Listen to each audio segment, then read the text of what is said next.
तेरी कैसे करूं विदाई माँ, मैं सह ना सकूं जुदाई माँ। तेरी कैसे करूं विदाई माँ, मैं सह ना सकूं जुदाई माँ। हो जाएगा सोना सोना घर मेरा तेरे जाने से। कुछ दिन और ठहर जाओ माँ, घर में किसी बहाने से। कुछ दिन और ठहर जाओ माँ, मेरे घर में किसी बहाने से।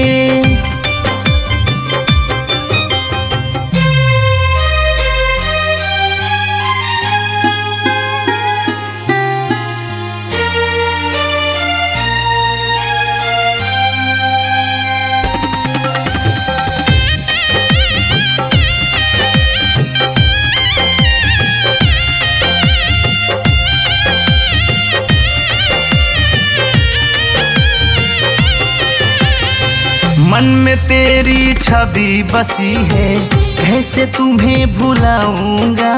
सुबह सवेरे उठकर माता, कैसे दर्शन पाऊंगा। हाँ, मन में तेरी छवि बसी है, कैसे तुम्हें भुलाऊंगा।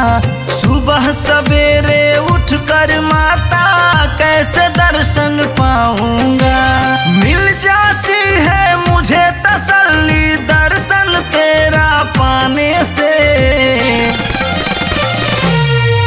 कुछ दिन और ठहर जाओ माँ, घर में किसी बहाने से। कुछ दिन और ठहर जाओ माँ, घर में किसी बहाने से।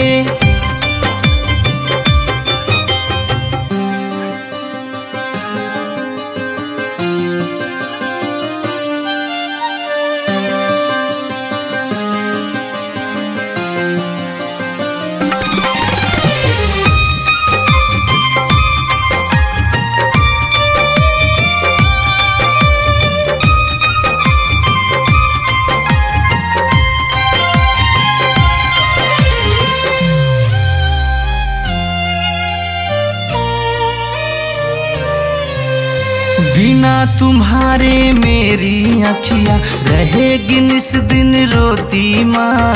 जब तक घर में आप रहोगी जलती रहेगी ज्योति माँ। बिना तुम्हारे मेरी अखियाँ रहेगी निस दिन रोती माँ। जब तक घर में आप रहोगी जलती रहेगी ज्योति माँ। खुशियों से आंगन भर जाता तेरी जोत जलाने से। कुछ दिन और ठहर जाओ माँ, घर में किसी बहाने से।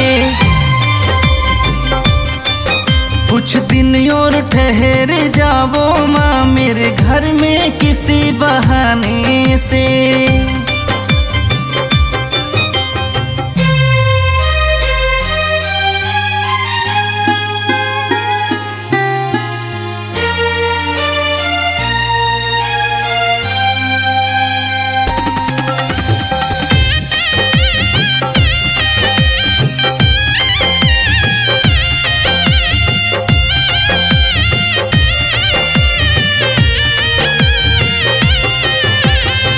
चली जाओगी जब तुम घर से, याद तुम्हारी आएगी। कहे अनाड़ी रह रह करके मुझको बहुत रुलाएगी। चली जाओगी जब तुम घर से, याद तुम्हारी आएगी। कहे अनाड़ी रह रह करके मुझको बहुत रुलाएगी। स्वर्ग सा मेरा घर बना था मैया तेरे आने से। कुछ दिन और ठहर जाओ माँ, घर में किसी बहाने से। कुछ दिन और ठहर जाओ माँ मेरे घर में किसी बहाने से।